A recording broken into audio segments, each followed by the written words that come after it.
Orgasmic enlightenment, where the sexual and spiritual come together.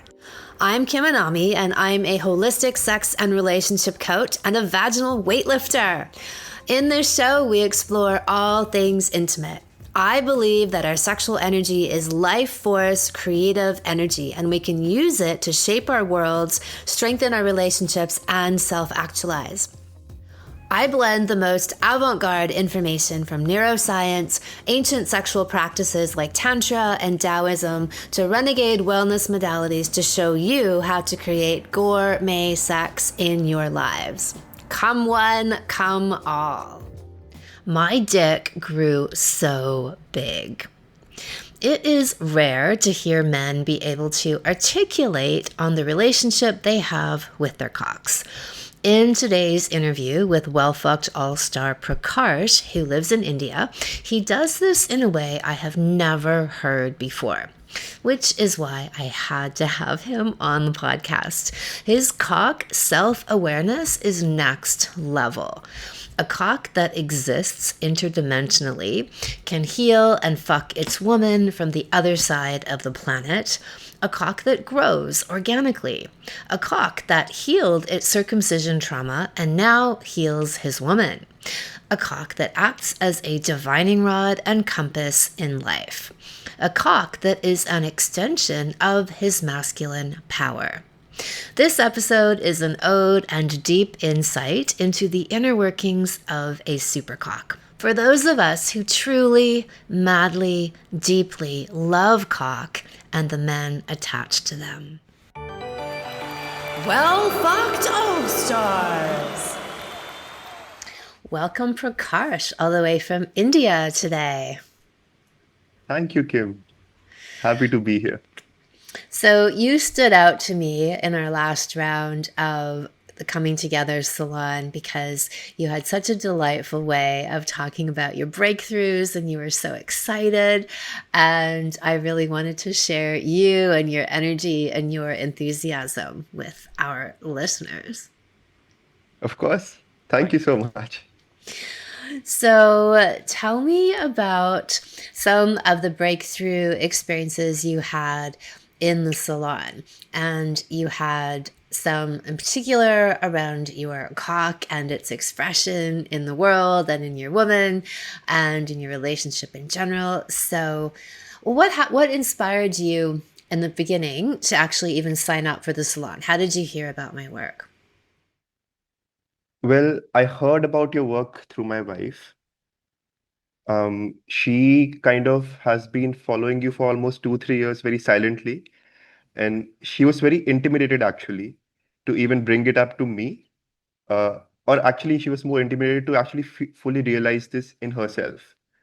Like, is this possible for even her, or is this, just a bunch of women just, close society, just leading their own lives? So she brought me to this work, and then I just responded, Kim, honestly. Like, there is no big story there. Like, it just felt right for me. I've also always been quite sexual uh, in terms of moving my energy within me. Uh, I have a very sexual way of looking at life also. Like, I find that everything is always in sex. So, so this felt very natural to me, and this also felt like, okay, this is my chance to uh, grow myself for me and for our relationship. So that's how I kind of came to your work. So I'll give you some background to my cock actually before I talk about what happened. So um, I think when I was 7 or 8 years old, I had something happen, and then I was circumcised at 7 or 8 years old. So I do have a scar, right? And I did not know this. In fact, before I joined your course, that scar could actually mean something. That it could mean like blockage in energy, or like trauma being stored there, or but actually what it was for me was my dick being really sad and not being able to feel love and joy. And I remember like my in my previous relationship, it became a very mechanical one, even though it started from a place of love, but it became like super mechanical. Uh, I did not listen to my dick at all. I was not letting it lead me. I was kind of being dissociated actually from it. And that ended up harming it even more. So, and that's one of the reasons I feel like it literally shrunk, both in energy and in also its physical expression. So, one of the first things that really transformed me was the immense love that Carla, my wife, gave to my cock. She would literally like just be down there whispering to him, talking to him. And she told Writing me, love letters. right, totally. And she told me, she like whenever I would like, like I would hold her head or like try to, uh, move her mouth closer to my cock, she would just say, like, leave it. It's between him and me right now. You stay out of this. And that's actually true. He is an independent being. I feel like I am the tenant to him. Like he's the landlord. I am kind of renting this other space attached to him, honestly. And so, because my wife developed this beautiful relationship with my cock very initially, into your work only, and she would talk to him, she would like kiss him, give him love, she would like massage the tissue. Uh, she would keep massaging the tissue, like, so the lingam massages really helped. Even though initially I would feel like like I would feel nothing almost, but that was a block. Like I was carrying so many blocks that I was not able to feel what she was giving me. I was not able to receive, in fact. I was able to give quite easily, but reception was like really hard for me. So her showing my cock so much love, so much care, like having her own relationship with him kind of really brought him alive, because actually my cock was very upset with me. He was like, this guy has not taken care of me. He's put me in situations where I would not like to have to be in. So he was like, okay, this woman is actually like, in my energy. She's loving me. I'll talk to her. I love that. Oh, that's incredible to observe and tune into that. Yeah, yeah. So that happened very naturally. And I think then was the time when I started feeling a lot of like emotions in my core. Then was the time that it actually started getting big and rising, um, and becoming more expressive. So that was kind of the first step to where I really started embodying my cock. And everything after that has been kind of, like one thing after the other. But that was the most pivotal thing.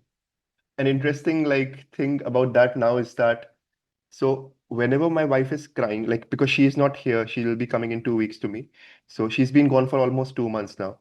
But whenever we're talking and she's like, she has an emotional release or she has something come up and she's crying, he gets hard.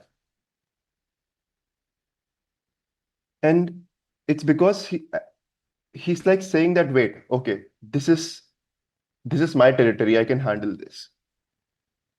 Give it to me. And this is coming from maybe the alchemical cauldron thing that we used to do, like exchanging energy. That was also very, like, exchanging energy has always been very natural to us. Uh, we've always been able to exchange like energy, even if we're like far away. She's in the US right now, I'm here.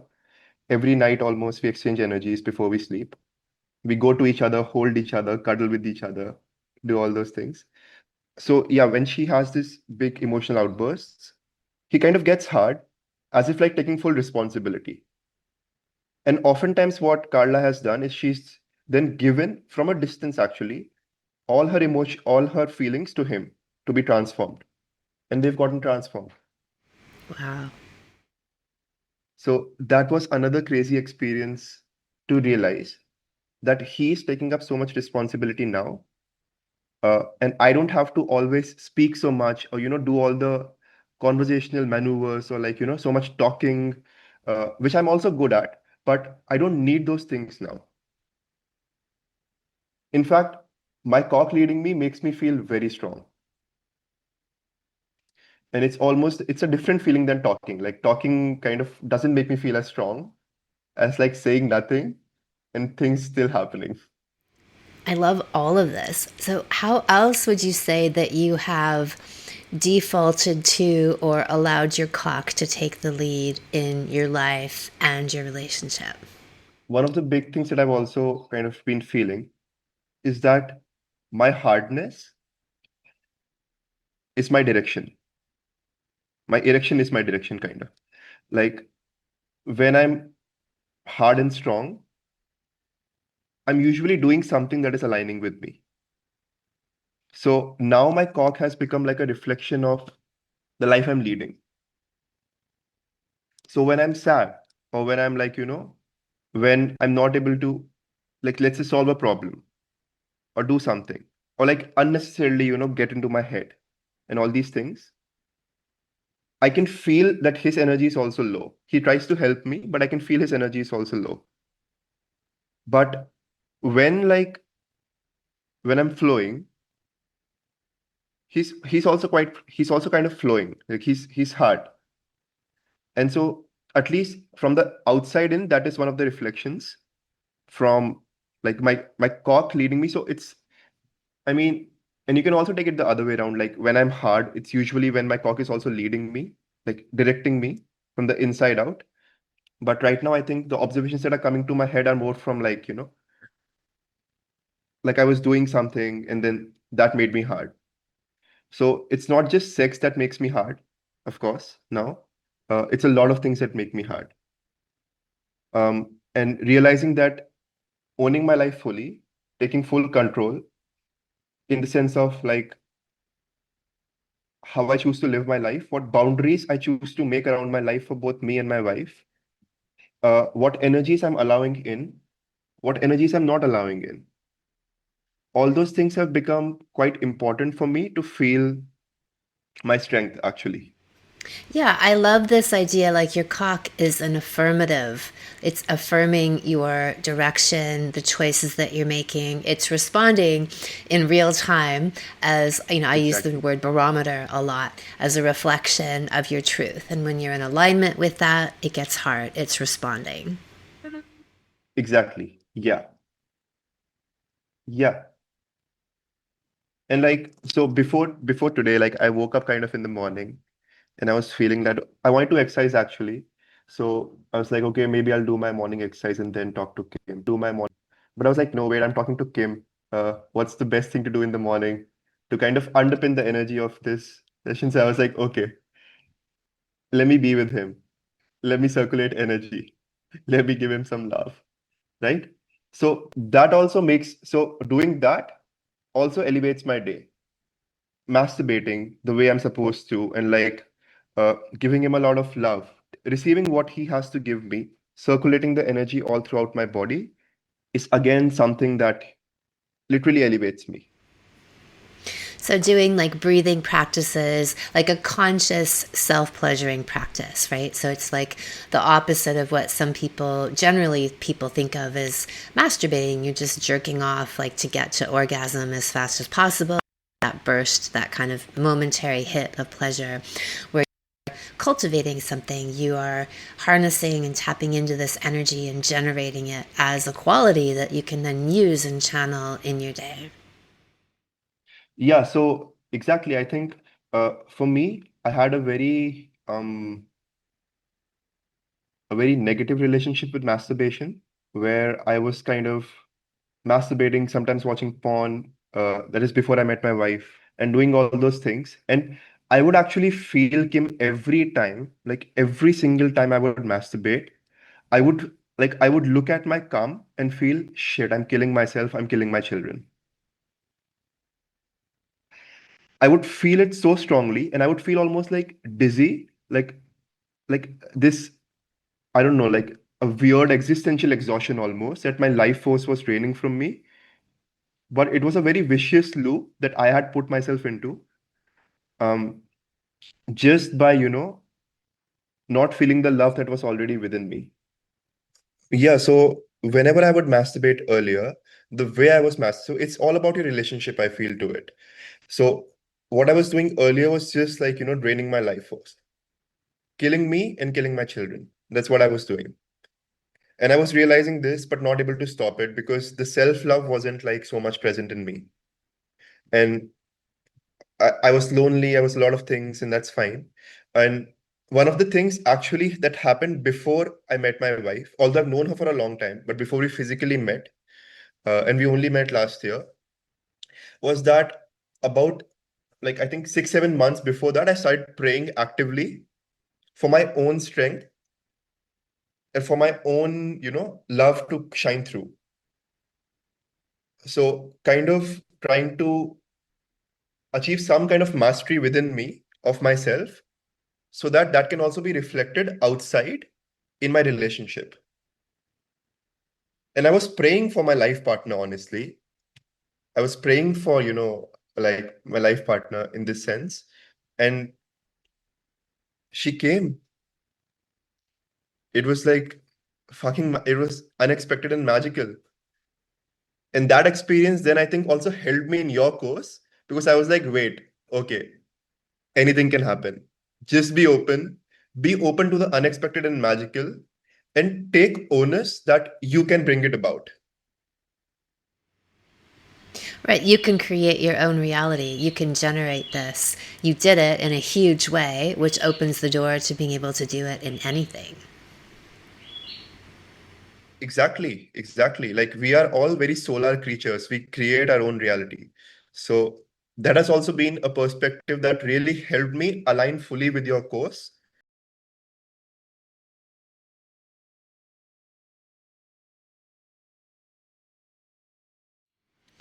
So, what else would you say about the circumcision healing? Like, as you were in this conscious relationship, and then you heard me talk about the detrimental effects of circumcision and scarring and energetic scarring. How did you notice more about your cock blossoming? Obviously, the what you've already described is having this very connected, even like sentient, intuitive relationship with your cock. But what else did you notice happening as you went through these exercises? The other thing I very powerfully started noticing, Kim, was that more energy started flowing. So as the circumcision scar healed, and actually it was becoming softer. It was becoming softer and softer and softer as and like Carla would tell me, hey, like, see, this has become so soft, like it used to be so stiff. Um, and I think that really opened, I mean, whatever meridians must have been there, right? I don't know, like we can call it whatever, but like the in experientially it started like energy started flowing. Earlier, like I think whenever I would like be nearing orgasm, although like there are many other factors to this also, but when I would near orgasm, the energy would be concentrated there, like and like not flow somehow. But after that, I felt the energy so strongly in my stomach and then in my chest and then going up. Definitely, like by healing that scar tissue, it definitely opens up, it clears up the energy pathways in your body, uh, and you experience energies more clearly. And that is why I think, and I'll come to this in a bit, like that is why my cock grew. There was this thing that was keeping it down. It opened up, my cock blossomed. Simple. Uh, all these things kind of just, I feel any kind of scar, any kind of trauma, or all these things, like hold us back uh, in some sense or the other, but it's holding our energy back. Once you kind of tend to it, uh, somehow reintegrate it or something, I think that's like it's much easier for the energies to flow. So that's the thing I experienced when like like as you were talking about massaging the scar tissue and doing all those things. I think that was incredibly helpful for me. And actually we massaged not just the scar tissue on my dick, but all the scars we ever got, like even the small cuts or like fucking vaccine shots that we got as children, like all of those things we kind of massaged all of them and felt the difference. felt the difference in like how your body responds when you give everything every of these things love. I love that because I think, yes, there's obviously a physical component of injury, but there's the whole energies of being violated and, you know, all the examples you gave. And so the notion of taking your partner who loves and adores you and they're putting all of this attention and compassion and love into these areas that it would have, as you described, this alchemical shift, this multi-dimensional, like emotional, mental, physical, energetic shift from those experiences. So, and this is the ideal. You referenced earlier the alchemical cauldron, and this is a notion I talk about where the couples can heal each other. They can elevate each other through a conscious exchange of their energy, and in particular, their sexual life force energy.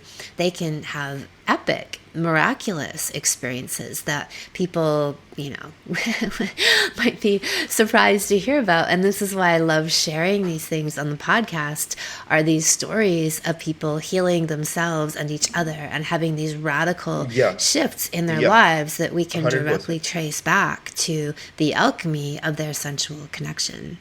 So tell me more about the growth of your cock then, because this was so delightful to hear you talk about this in the calls. Yeah, that was, I think, that was the most surprising thing, honestly. So I remember like I think like I don't remember if we're having like a lingam massage session or like just a regular sex date, and like my wife was just giving a lot of love to my cock. She was like, you know, licking it and like kissing it and everything, and she took it in her mouth and she was like, she just like she went totally in, and she just came out and she was like, wait, you've grown. You're because it is hitting a part which it would not hit earlier. And I was like, stop flattering me. I know you're trying to, make me feel better. Like, don't do all of that. It's fine. It's fine. Like I'm comfortable with whatever size I am and all those things. But Yeah. then actually came it had grown. And I was like, what the fuck just happened? And this was actually before the polarity week, just before the polarity week when this happened.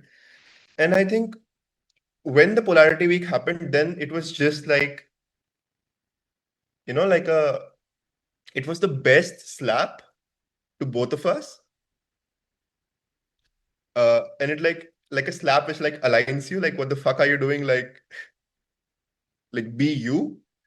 And since then, literally every week, Carla would tell me that he's growing, either in length or in girth. Our and we measured it, like we took like an inch tape and kind of measured it because we're being silly. And he has grown an inch and a half.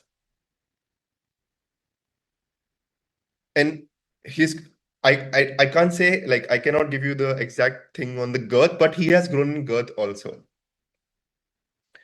And one of the other things that we noticed, and this was just before Carla was leaving to the US, and it was kind of our last night, and we have been struggling a bit because sex was overwhelming Carla a lot. Uh, so It what we was did doing was what to Carla? It was doing what to her? it was really overwhelming her. Like penetration was overwhelming her, and she was shutting down. Okay. So so I had the intuition that okay, I'll tie your hands because I feel you're not trusting. Like something in you is like you are trying to trust, but there is something in you which is unable to trust, and like so it kind of takes in. So we just did an experiment. I tied her hands, and then we started making love. I like we all also blindfolded her, started making love. And she kind of flailed for like initial 2-3 minutes, and then she just let go. And that was one of the most powerful sex sessions we've had, honestly. And in that sex session, my cock was like massive. I've not seen him that massive even afterwards. honestly, but he was massive. We were just like, wait, what is this? So there is definitely something to also like accentuating polarity, like having, um, even as an experiment initially, because as you said, it takes some time to, like to make it come into your subconscious actually, so that you start behaving like that. But even as an earlier experiment, I think it really helps to show you what is possible in your body and what you're actually aching for. So, the more essentially what you're saying, and from that experience, showing you that the more you take on and inhabit your masculine energy, that not only excites your cock, but really reflects in the cock. Like, I use the phrase inhabiting the cock and occupying the cock. And I use the same words to talk about inhabiting masculine energy, occupying masculine energy.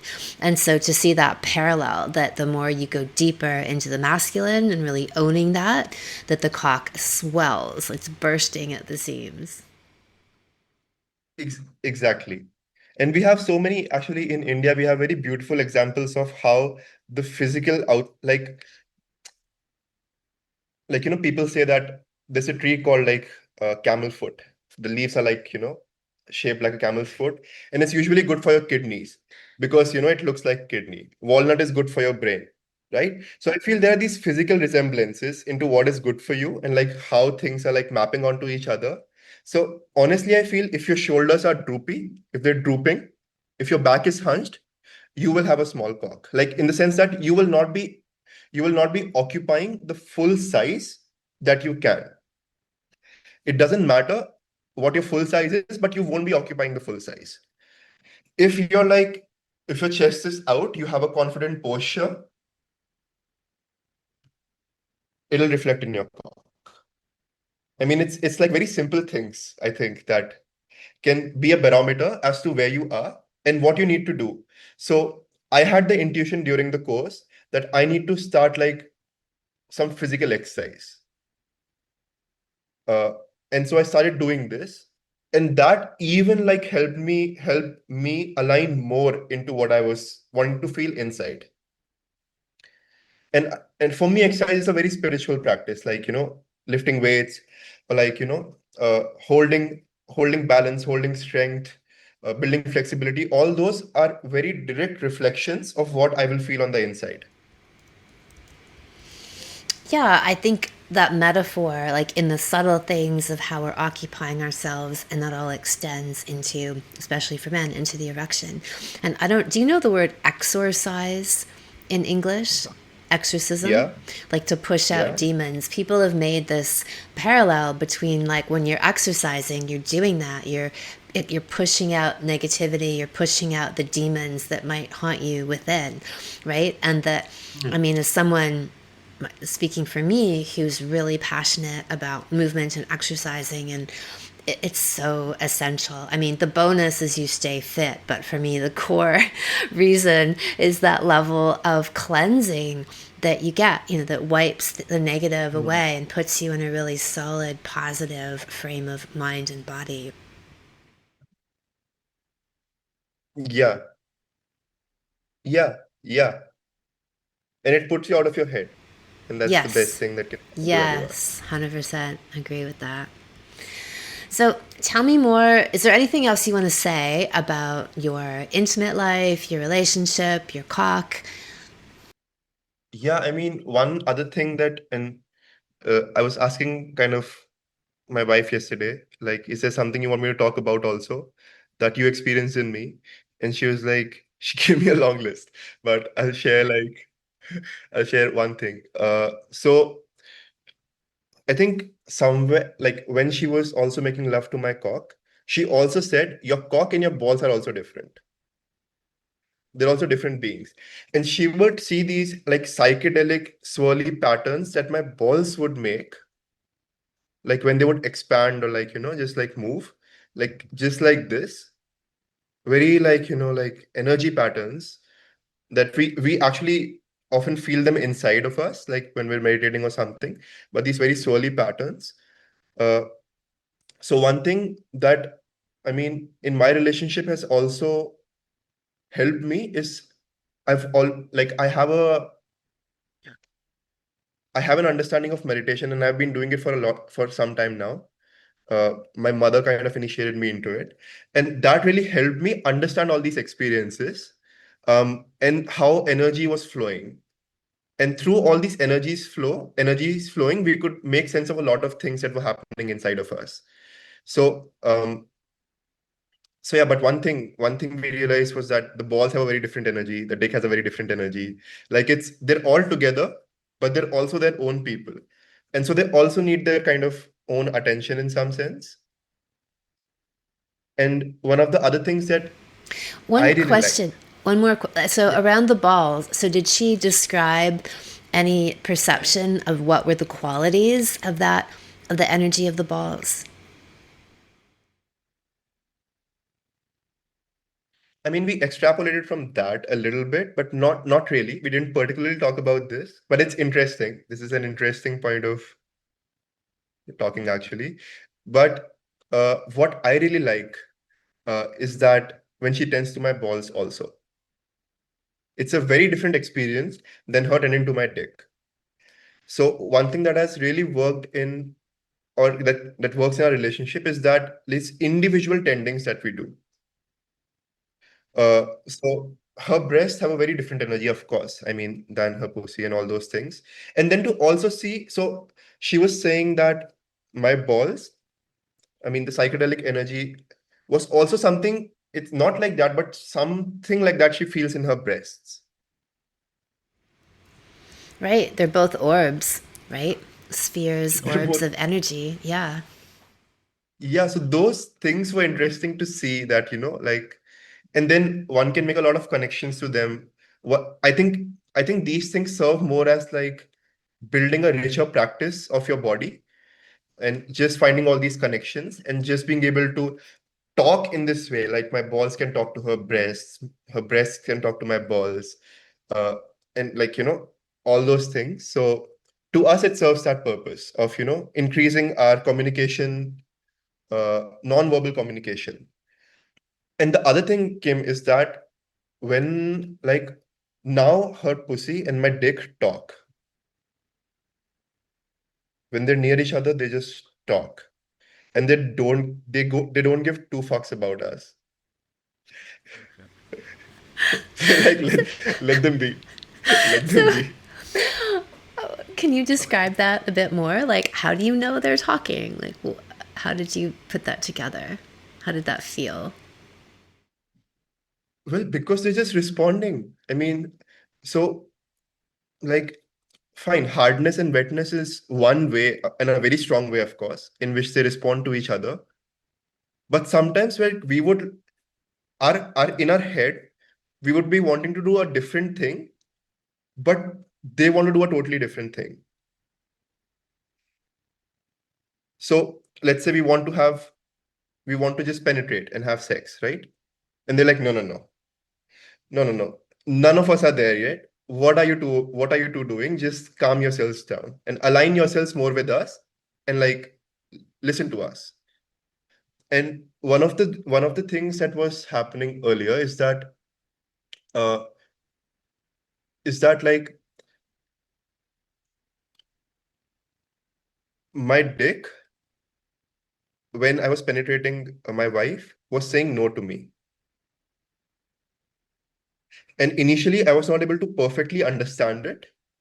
But through what we went through in your course, also being more alive and present to that, I really understood. Okay, like actually, right now, sex is not the calling. Right now, there is something else that needs to be tended to. And this has come to us as, like maybe there's a block uh, at whatever level, right? Or we are hiding something from each other, or we felt something through the day which we're not hiding it, but we haven't expressed it. And that needs expression. So literally, I mean, it's what you say, like when you come together at whatever part of the day, you're carrying the rest of the day with you. All that energy you built up, it's present there. So now it's more important for us to be clear in that energy, uh, to be perfectly aligned to each other. And so we do the thing that we need to do. And not by this, not have this mechanical routine. Oh yeah, like this much time in foreplay, this much time in sex and all these things, but surrender and see what needs to be done. What is the sexual act that is coming forth through us? And that has become very important for both of us. So even though there are days when we're not having sex, and sometimes it's because we're genuinely like, becoming lax, but oftentimes it's also because we're very aligned and knowing that let's not do this. This will cause more harm than good right now. So, did you both evolve around the same pace into that? Because what you're talking about would be pretty important for both people to be on the same page, right? That because one person can be like, "What do you mean your dick's saying this?" Like rather than, "Okay, yeah, what's my yoni saying? All right, we got to listen to these things." So, was that a pretty even pace of development for the two of you? So what happens with us, like, I don't know outside of us, but what happens in us is we are both like mirrors and reflections for each other. So let's say it starts happening with my wife. Like she's the one to like initiate the curve. And let's say at that moment I'm not there. But very soon that will reflect in me and I'm there.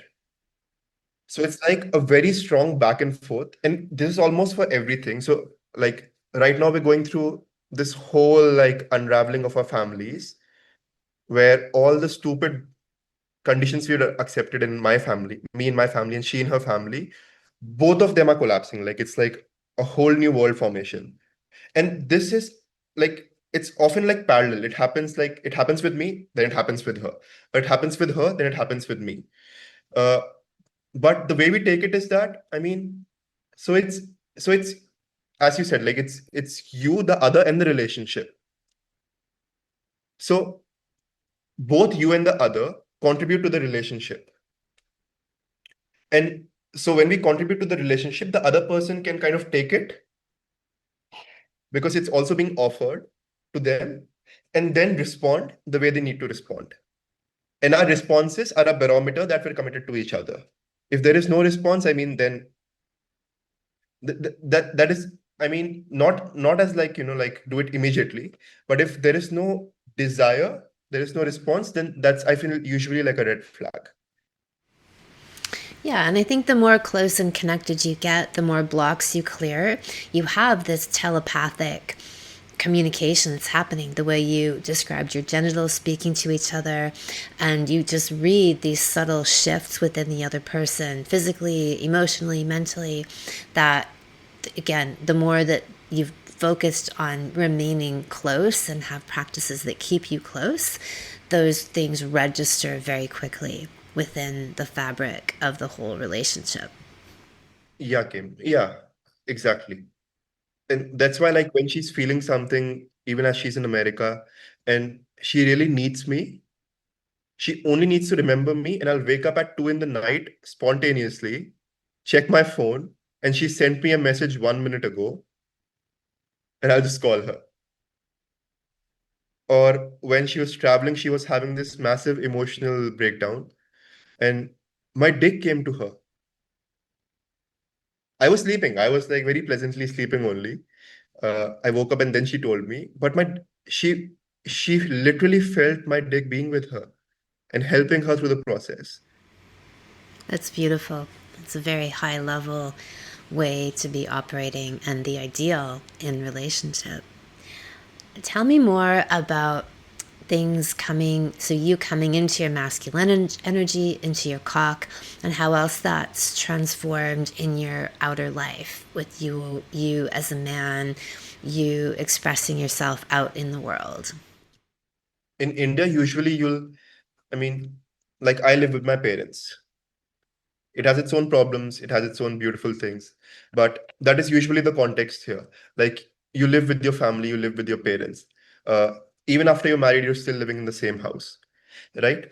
The problem that I was facing in this is that my relationship with my father was very weak because I was very weak. I was not. since I was not inhabiting my masculine, my manhood, I always felt like him being this oppressor power force upon me. Um, and I would find it like difficult to like, be at par with him. And that is actually, he was not being oppressive. This is all me. Like I was creating the oppression within me through him, honestly. And like inhabiting my masculine very drastically, Kim, has made me like talk to him man to man, have the full confidence to talk to him as an equal. Like he's still my father, right? There is still that relation alive. But I'm also a man now. I'm also like inhabiting fully my manhood. I'm not like a baby. And so we talk at par now. And we have very beautiful conversations, honestly. But it has happened because I feel so confident in me that I also don't now assume like now the perspective is coming in me like I cannot be oppressed. Like no one can really oppress me or cage me, right? And this wasn't there earlier. Like I was full in victim mentality. Like, oh, like my father is like this, he does this to me, or my mother is like this, they do this to me, and then I feel like this. That's so bad. And I would like paint them negatively or whatever. Now it comes off as two things. Either like one thing is I don't assume that I'm being oppressed. So either I stay in a place because I'm genuinely aligned to the place, or I move to a different place because I'm resetting my boundaries. It's very simple now. Wherever I am because I am choosing to be there. And that to me is like, I don't know, that makes me feel like very masculine in some sense to say that I am here because I am choosing this. No one else is choosing this for me. And if I have to move elsewhere, I just need to say it to myself, make that boundary, and then move. Like it's fine. So that is a very strong way in which it's reflecting in my life.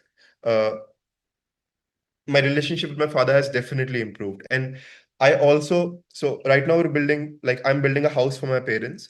And we usually I have to deal with a lot of like, laborers and stuff coming and working. Uh, and so there needs to be a certain level of command that you need to have to handle all of that.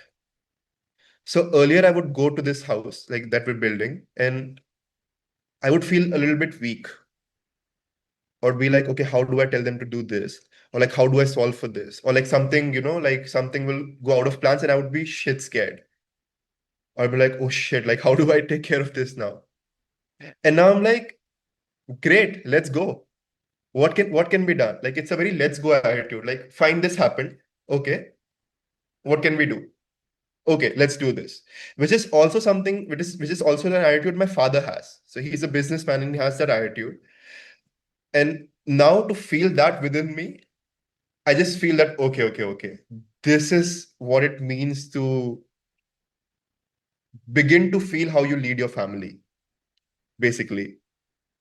To have that strong level of command, to have that strong level of centeredness, to not be a tyrant also, like to not fucking shout at people or something, to be centered in yourself, to be just, but also to be very commanding, have a very strong commanding presence that, people just by looking at you, they're like, okay, this person we cannot take advantage of. Like it's immoral to take advantage of him. So that kind of a presence is what I'm building right now, and it's really showing in the work I'm doing, and how smooth my life has been since we started doing your course. Like I'm worry free. I'm just like, not in my head. I'm just meeting things as they are, adapting, not feeling like a resistance to adapt also. So two strong ways in which that reflected. Yeah. Fantastic. And how about creatively speaking? So the house we're building it's not like a traditional, it's not like a usual house. It's like a mud and lime and stone house. We're not using any concrete or cement and these things. So it needs for me to be very creative because we're building it totally outside the construction system. Like there are no contractors. I'm the one handling the entire project. I'm the one designing. There are no architects. Uh, every little thing I only am taking care of. So in that sense, literally, since we've been starting doing this work, the house has increasingly become more beautiful, and more beautiful elements have come, which honestly, Kim, would not have come. I would have gone for a very safe approach. I would have been like, oh yeah, just let's just build a simple wall. Let's not put like, like anything there. And now we're doing stuff which even I couldn't have imagined that we would be doing. Uh, Being more experimentative and feeling strong in that experimentation. Uh, Being confident that okay, nothing can go wrong, and it's fine. Let's do this. So the way I look at that is you really open yourself. You have the vehicle of your relationship. And as you open more and more to each other, your heart opens, your whole energy field opens. You open to the flow of life, to creation, divine inspiration.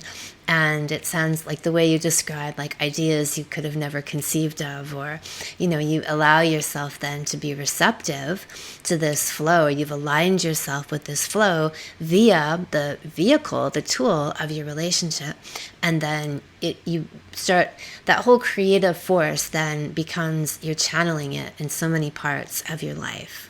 Yeah, exactly. So my wife really wanted like a bathhouse, for both like just for just for tending to her, and also because when perhaps we birth, we would like to birth there only, nowhere else. So and building this bathhouse was seeming like very intimidating to me. Like, oh, how do I do this? And I would often think that, wait, like, will this align with my parents? I would assume a lot of things. That will they say yes to this? And now I just assume that it's a yes all across. Like I lead with the energy that it's going to be a yes. I don't even assume that it's going to be a no. And because of that confidence, it's very hard to for them also, I feel, to kind of then say no to that.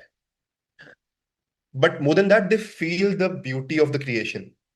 They feel the creation speaking through me and not the doubt speaking through me.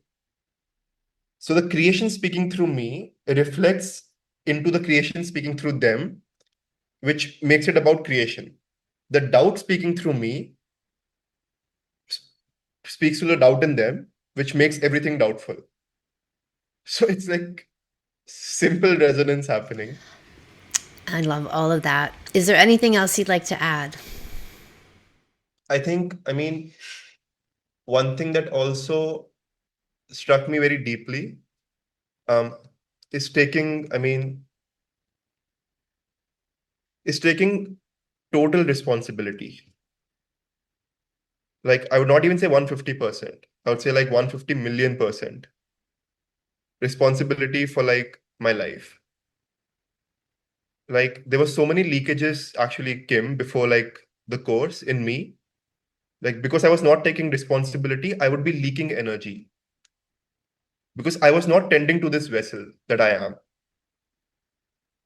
And taking responsibility is basically like tending fully to the life force that you are born with, that you are supposed to look after, and no one else is supposed to look after this. So now it's also like I don't crave for like, I'm not expecting things from my wife. Like she will provide me this or she will provide me that.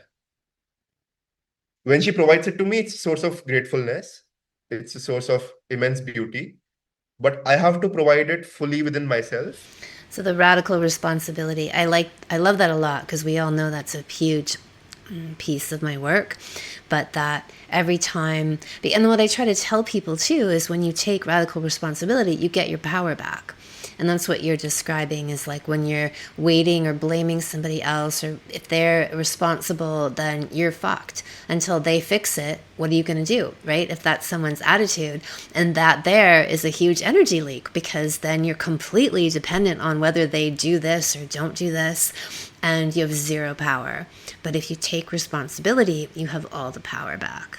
Yeah. And I think how it happens in India is that you kind of export responsibility to your culture and society.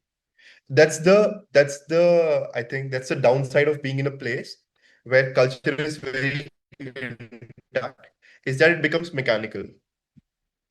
it becomes not the inside out creation it's supposed to be, but then you just like, like listen to the norms, whatever is outside, and like apply it.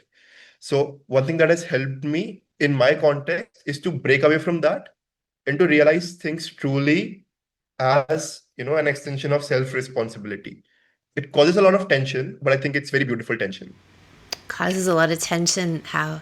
With my parents, they're like, oh, you don't follow this. Like, you cannot question 1,000 years of, like, so all my life I've been working out a lot. I used to play a lot of sports, right? But I was like a fucking bone all throughout. Like I was fit, but like I would like literally gain no mass game, and I was like very annoyed. Like right now I'm at a much better place, but like I was very annoyed. Like, why am I not gaining muscle?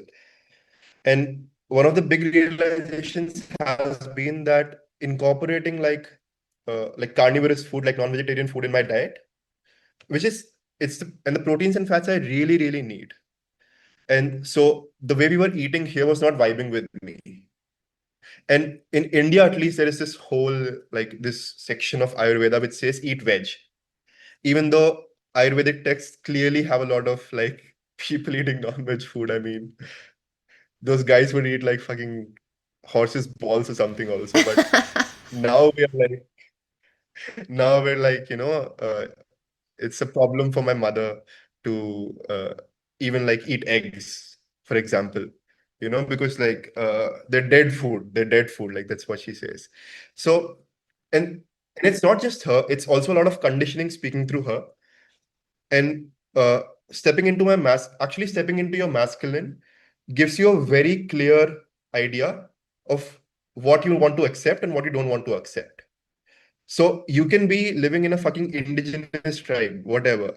You would still stand for your principles, inside out, not outside in. It doesn't matter if you're living a hyper modern life or you're living in a tribe, right?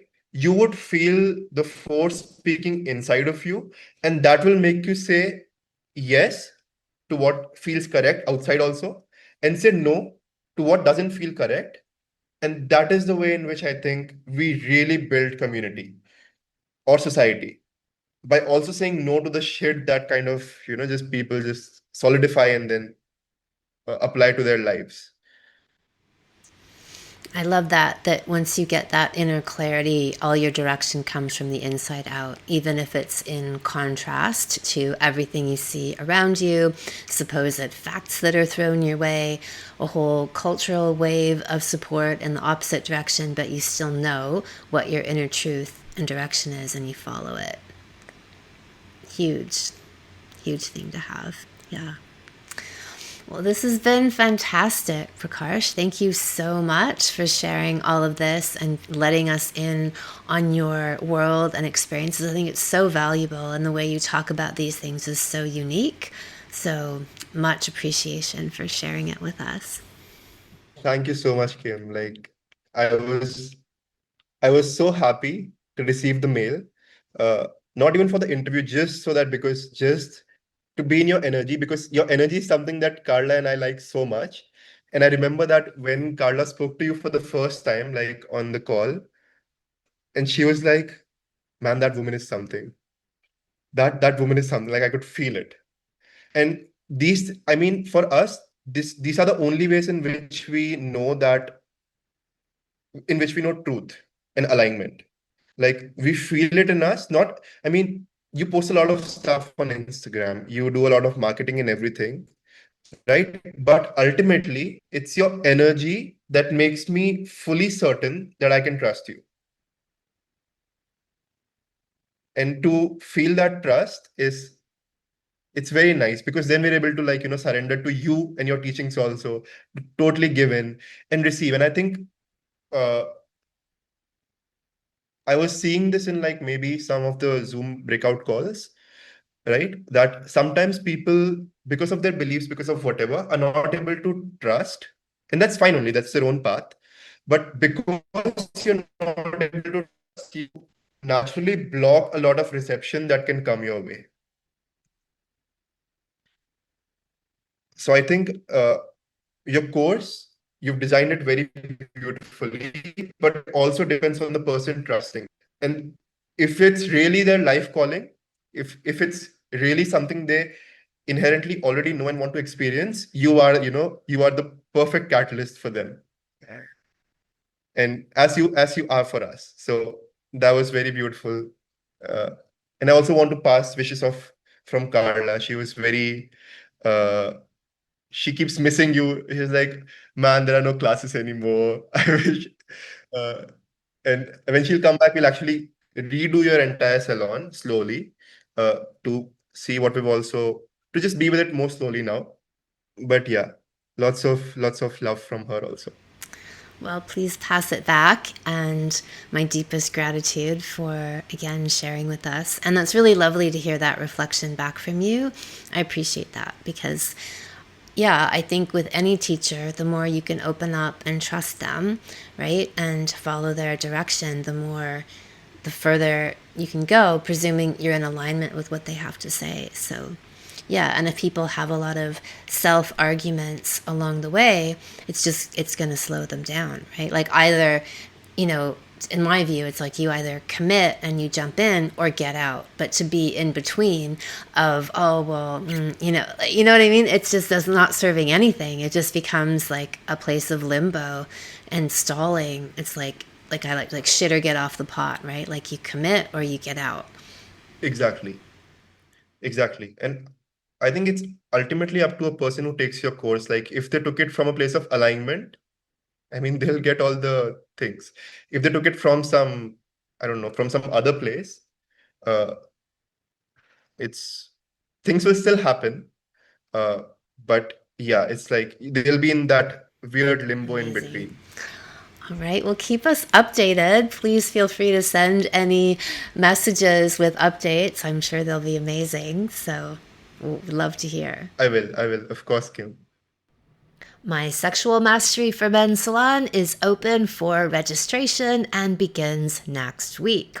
Find out what it's like to be a supercock in bed and in life. In my premier guide to all things sexual for men, you will learn how to occupy your masculine power in life, bed, and cock. Cock lengthening, strengthening, and pelvic weightlifting exercises to supersize and increase your and her orgasmic pleasure. How to boost your sexual stamina so that you are able to go the distance with her. The full Orgasmopedia for women and techniques for how to get her into G-spot, squirting, and cervical orgasms. Daily practices to open your woman and keep her sexual simmer going, and so much more. To register, go to kimanami.com/stamina. Thank you so much for listening. Subscribe to the podcast, leave a review, and send somebody else the gift of a multi-orgasmic and transformational love life by sharing this episode with them. If you'd like to go deeper into all things orgasms, sign up for my free Orgasmopedia series where you'll learn about 9 different types of orgasms everyone can have. Go to kimanami.com and you'll see the sign up there. Come one, come all.